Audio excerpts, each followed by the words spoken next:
검게 탄 고기를 소금에 콕 찍어가지고 술로 반주해서 먹으면 직방입니다.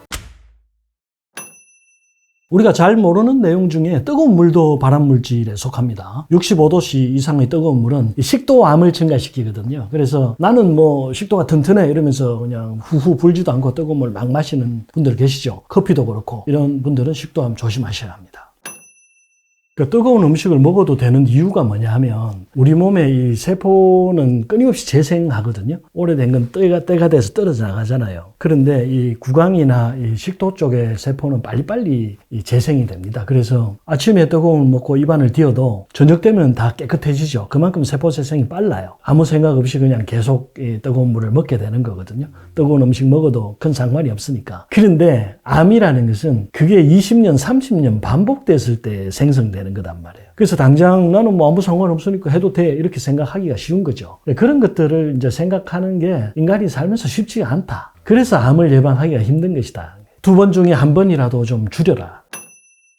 우리가 이 암을 예방하는 음식 중에 조미료가 굉장히 많습니다. 마늘, 양파, 후추 뭐 이런 것들이죠. 조금만 먹으면 암을 예방하는 항암 물질들이 다 들어있거든요. 근데 너무 많이 먹으면 또 발암 물질로 작용을 합니다. 그 중에 대표적인 것이 후추인데요. 요즘 스테이크가 유행을 하다 보니까 토마호크 큰 스테이크를 먹다 보니까 후추를 많이 뿌려서 먹게 되는데요. 후추는 고기에 먼저 시즈닝을 해서 굽게 되잖아요. 그런데 이 후추를 120도 이상으로 가열을 하면 아크릴아마이드라고 하는 발암물질이 생기는데요. 그래서 후추는 고기를 다 굽고 난 다음에 뿌려서 먹는 게 건강상에는 더 좋습니다. 아크릴아마이드는 신장암이나 치매, 피부암까지도 유발할 수 있다고 하니까요. 맛있는 고기 잘 먹고 암을 유발하면 안 되잖아요. 대장암을 유발하는 가장 대표적인 음식은 술입니다. 알코올이죠. 대장암의 20%가 술에서 생깁니다. 그래서 대장암이 걱정되시거나 가족 중에 대장암이 있으신 분들은 무조건 술 끊으시는 것이 좋고요. 그 외에 이제 가공육이나 붉은 고기, 탄 음식 이런 것들이 대장암을 유발하죠. 검게 탄 고기를 소금에 콕 찍어가지고 술로 반주해서 먹으면 직방입니다. 그리고 이 술이 대장암을 유발하는 이유는 술은 대장암뿐만 아니라 이제 방광암의 원인이 되기도 하고 간암이나 췌장암 모든 암의 원인이 될 수 있거든요. 왜냐하면 술이 알코올이 분해될 때 아세트알데히드라고 하는 독성 물질이 나옵니다. 이것이 발암 물질로 작용하고요. 또 이것은 뇌신경에도 작용을 하는데 뇌신경을 파괴해서 치매를 유발하기도 하니까요. 술은 되도록이면 안 드시는 것이 좋습니다. 그리고 이 대장암은 보통 50대 이후에 생기는 질환이거든요. 그래서 대장 내시경 50대 이후에는 꼭 하시라 이런 권고를 옛날에 많이 했었죠. 근데 최근 보고를 보면 30, 40대에도 많이 생긴다고 합니다. 그래서 젊을 때부터 식사 습관 관리하시는 것이 좋겠습니다. 대장암을 얘기할 때 가장 중요한 것이 식이섬유인데요. 대장암을 예방하는 가장 좋은 음식이 식이섬유입니다. 식이섬유를 먹으면 대장 내의 노폐물을 제거해 줍니다. 그래서 대장 내에 염증 반응이 생긴다든지 유해균이 번식하는 것을 막아주기 때문에 대장에 뭔가 문제가 있으신 분들은 과일, 야채 많이 드시는 것이 좋습니다. 모든 암이 열에 취약합니다. 그래서 암 치료를 할 때 제일 많이 하는 게 온열 치료거든요. 왜냐하면 이 암세포라는 것이 저산소 환경에서 생깁니다. 우리 몸에 혈액순환이 잘 되지 않는 곳에 산소가 공급되지 않는 곳에 세포가 나 이제 못 살겠다. 나 혼자 좀 살아야겠다. 할 때 만들어지는 게 암줄기세포거든요. 그걸 저산소 환경에서 암줄기세포가 발생한다라고 말합니다. 그래서 운동을 하면 어떻게 돼요? 온몸에 산소가 공급이 되잖아요. 암에 걸려서 산으로 간 사람은 다 산다 이런 얘기도 있죠. 반신욕도 중요한데요. 반신욕도 온몸을 데피는 거잖아요. 몸을 중탕해서 온몸 구석구석에 혈액을 보내고 산소를 공급하는 역할을 해줍니다. 몸을 차갑게 하지 마라. 이게 암치료의 첫 번째 조건이 됩니다. 그 다음 술 얘기를 자꾸 하게 되는데요. 위장이나 소장, 대장, 위암과 대장암을 얘기할 때 술 얘기를 빼놓을 수 없는 이유가 뭐냐 하면 알코올은 굉장히 강력한 용매거든요. 위벽에 있는 보호점액, 대장벽에 있는 보호점액을 씻어내버립니다. 그래서 위산이나 음식의 독성 같은 것들, 유해균의 어떤 독성 물질들이 위벽이나 장벽을 직접 공격할 수 있게 만들죠. 제가 이제 환자분들과 얘기를 하다가 마지막에 항상 드리는 말씀이 술, 담배는 끊으세요 라고 얘기를 하거든요. 그러면 모든 환자분들이 똑같이 대답합니다. 나 술 조금밖에 안 먹어요. 이렇게 얘기하시는데 사실 연구 보고를 보면 조금씩 자주 마시면 더 위험하다고 합니다. 예전에는 뭐 술을 한 잔 정도는 괜찮다. 맥주 한 잔, 뭐 자기 전에 와인 한 잔 정도는 혈액순환을 잘 시켜주기 때문에 뭐 치매도 예방되고 좋다고 말씀을 드리셨는데요. 또 한 잔만 먹고 끝내는 사람은 거의 없습니다. 한 잔이 두 잔 되고 두 잔이 석 잔 되는 것이기 때문에 위암 발병 위험이 거의 46% 이상 더 증가한다고 하니까요. 아예 가까이 가지 않는 것이 건강을 유지하는 데는 최고라고 할 수 있습니다.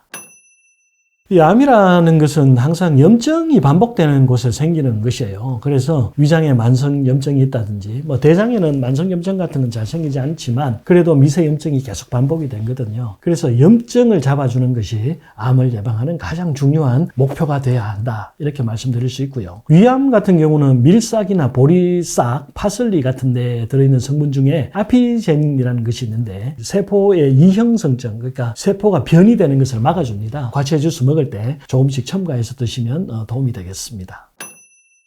유방암은 우리나라 여성암 중에 1위죠. 뭐 전 세계적으로도 여성암 1위를 차지하고 있습니다. 유방암은 되게 유전성이 강한데요. 가족분 중에 유방암이 있으면 자녀가 물려받는 경우가 많죠. 가장 유명한 유전자 중에 하나가 뭐 BRCA1, BRCA2 유전자가 있습니다. 그런데 이 유전병이라는 것은 항상 우리가 아주 강력한 유전병 말고 일반적인 유전병은 항상 우리가 생각해야 될 게 유전은 30%만 생각을 해야 됩니다. 환경이 70%를 차지하고 있죠. 그게 왜 그런가 하면 뭔가 암이 발현되려면 이 암 유전자라는 게 켜져야 되거든요. 그걸 발암 유전자라고 해요. 그런데 우리 몸에 발암 유전자만 있는 것이 아니고 그걸 막는 항암 유전자도 있거든요. 항상 켜져 있는 것이 아니라 어떤 때는 켜졌다가 어떤 때는 꺼졌다가 하거든요. 그게 환경이 작용을 합니다. 좋은 환경에 있으면 그런 이제 발암 유전자가 덜 켜지는 거죠. 그래서 항상 뭐 긍정적으로 살아라, 좋은 음식 많이 먹어라 이렇게 얘기하는 거예요. 유방암도 똑같은 원리를 따르게 되니까요. 내 주변 환경을 어떻게 건전하게 유지할까, 건강하게 유지할까를 항상 생각해 주시는 게 좋습니다. 요즘 유방암이 증가하는 이유는 여성 호르몬 때문인데요. 여성 호르몬이 너무 많이 분비되기 때문이죠. 한 번에 나오는 양이 더 많이 나온다는 것이 아니라 여성의 일생에 걸쳐서 이 여성 호르몬 분비하는 기간이 늘어났어요. 초경이 빨라졌잖아요. 그래서 예전보다 더 많은 여성 호르몬이 나오게 되고 또 요즘은 출산을 하질 않죠. 보통 출산을 하면 아기 모유 수유까지 하면 2, 3년은 여성 호르몬이 나오지 않게 되는데 그게 요즘은 출산율이 너무 떨어지다 보니까 계속 여성 호르몬이 분비가 됩니다. 그래서 유방암, 자궁암이 취약해질 수밖에 없는 거죠. 그 다음에 여성 호르몬은 이 지방세포에서 분비가 되거든요. 비만한 사람들한테 유방암이 더 많이 나올 수가 있고요. 그래서 운동 열심히 하면은 유방암이 줄어든다고 말할 수 있습니다. 비만과 관련지어서 음식 문제도 똑같이 말씀드릴 수가 있는데 뭐 설탕 많이 먹는다든지 과식을 한다든지 술을 많이 마신다든지 하는 것들이 전부 여성 호르몬을 증가시키기 때문에 암을 조장할 수가 있고요. 대신 이제 운동을 많이 해서 호르몬을 태워 없앤다든지 콩이나 갈근, 석류 이런 것들이 이제 식물성 여성 호르몬이라고 하잖아요. 예전에는 콩도 먹지 말라고 했는데요. 콩이나 갈근 칡이죠. 갈근에 들어있는 이 여성 호르몬은 여성 호르몬 수용체 베타에 작용을 하기 때문에 오히려 유방암을 억제해 준다고 하니까요. 걱정하지 마시고 많이 드셔도 되겠고 한약재 중에 이제 엉겅퀴나 강황 같은 것을 많이 사용하는데요. 엉겅퀴는 밀크 시슬의 원료가 되죠. 간 기능을 개선해주면 지방 대사가 좋아지기 때문에 유방암을 예방하는 데 도움이 됩니다.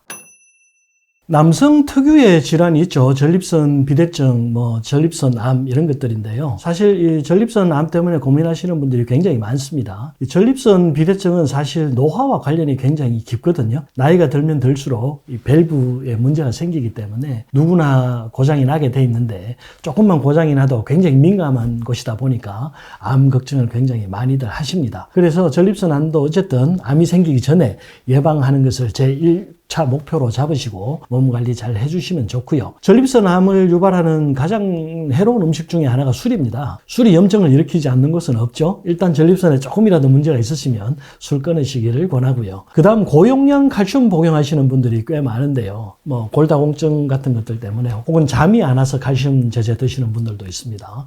근데 고용량 칼슘을 너무 많이 먹으면 혈관 내에 침착이 되어서 이 동맥경화가 오기 쉽기 때문에 칼슘도 너무 많이 먹는 것은 자제하시는 것이 좋고요. 칼슘이 너무 많이 들어있는 동물성 지방이나 유제품이나 우유도 삼가하시는 것이 좋습니다. 전립선 암을 예방해주는 최고의 음식은 아연입니다. 아연이 많이 들어있는 굴 많이 드시면 좋고요. 갑각류에 또 아연이 많이 들어있죠. 갑각류도 많이 드시면 좋겠고, 한약재 중에는 금행자나 금은하가 좋습니다. 둘 다 전립선의 염증을 예방해주는 효과가 있거든요. 금행자와 금은하와 함께 인삼도 드시면 좋은데요. 인삼이 알파 교감 신경수용체를 차단해서 전립선 암을 예방한다는 보고가 나오고 있습니다. 그래서 혈액순환 시켜주는 계피나 생강과 함께 인삼, 금행자, 금은하 함께 차로 만들어 드시면 도움이 많이 되실 것입니다. 갑상선에 잘 걸리는 사람의 유형이란 것은 없습니다. 이 암이라는 것은 염증이 반복되는 곳에 생기는 거거든요. 염증이 반복되면 세포가 또 재생되고 탈락되고 재생되고 탈락되고를 반복하다 보면 이 세포가 재생될 때 오류가 생겨요. 그게 돌연변이죠. 그게 이제 암이 되는 겁니다. 갑상선도 똑같아요. 갑상선 암이 되기 전에 갑상선 염증이 생기거든요. 갑상선 염이 생겨가지고 초음파에 보면은 구멍이 뻥뻥 뚫려 있는 사람들이 굉장히 많습니다. 그래서 갑상선 염증이 생기지 않도록 막아주는 것이 갑상선 암을 예방하는 최선의 선택이다. 이렇게 보면 되겠고요. 그러면 갑상선 염을 어떻게 막아요? 라고 얘기를 하시는데, 갑상선은 이게 에너지를 생산하는 굉장히 중요한 호르몬을 만드는 곳이에요. 갑상선 호르몬이 뭔 역할을 하냐면 우리 몸 모든 세포에 작용을 합니다. 세포에 물 들어가고 포도당 들어가고 산소 들어가면 에너지가 나오잖아요. 근데 물만 넣고 포도당 넣고 산소 넣었다고 해서 에너지가 그냥 나오지 않습니다. 키를 돌려서 이 기계를 켜줘야 돼요. 온 시켜야 된단 말이에요. 그 켜주는 키 역할을 하는 게 갑상선 호르몬이거든요. 그래서 갑상선 호르몬이 너무 많이 나오면 세포 활동이 증가합니다. 갑상선 기능 항진증 환자분들은 몸이 덥고 막 분주하고 열나고 그렇죠? 그 대신 갑상선 기능 저하증 환자분들은 몸이 냉하잖아요. 에너지 생산이 되지 않기 때문이죠. 그런데 이 두 가지에서 다 염증이 생깁니다. 갑상선에 염증이 생겼다가 없어졌다가 생겼다가 없어졌다가 반복하면서 그 부근이 이제 노화가 촉진되고 암세포가 자라는 거죠. 그래서 스트레스 관리해 주는 것이 굉장히 중요해요. 부도가 났다든지 이혼을 했다든지 뭔가 정신적인 큰 충격을 받았다든지 하시는 분들이 석 달 열흘을 막 걱정을 하다 보면 스트레스 호르몬 나오고 혈당 올라가고 혈압 올라가고 갑상선 호르몬이 막 쏟아져 나오거든요. 그 후에 이제 염증이 더 진행이 되고 암이 생길 확률이 높기 때문에 스트레스 관리해 주는 것이 가장 중요하다. 이렇게 말씀드릴 수가 있습니다. 최근 기사에 갑상선 관련해서 주목할 만한 기사가 하나 나왔죠. 갑상선 암의 5년 상대 생존율이 100.1%라는 기사가 나왔는데요. 이게 무슨 말이냐 하면은 갑상선 암 걸린 사람이 병이 없는 사람보다 더 오래 산다는 얘기예요. 의미하는 바는 너무 과잉 진단, 과잉 진료를 하고 있다. 그것을 의미하죠. 갑상선은 현재 의사 선생님들도 과잉 진단이나 과잉 수술을 하지 않는 쪽으로 방향을 잡고 있으시기 때문에 갑상선에 뭔가 문제가 생겼다고 해서 너무 걱정하지 마시고 식이요법, 운동요법, 긍정적인 사고, 스트레스 없애는 방향으로 생활하시면 큰 일이 생기지는 않을 것이라 이렇게 생각합니다.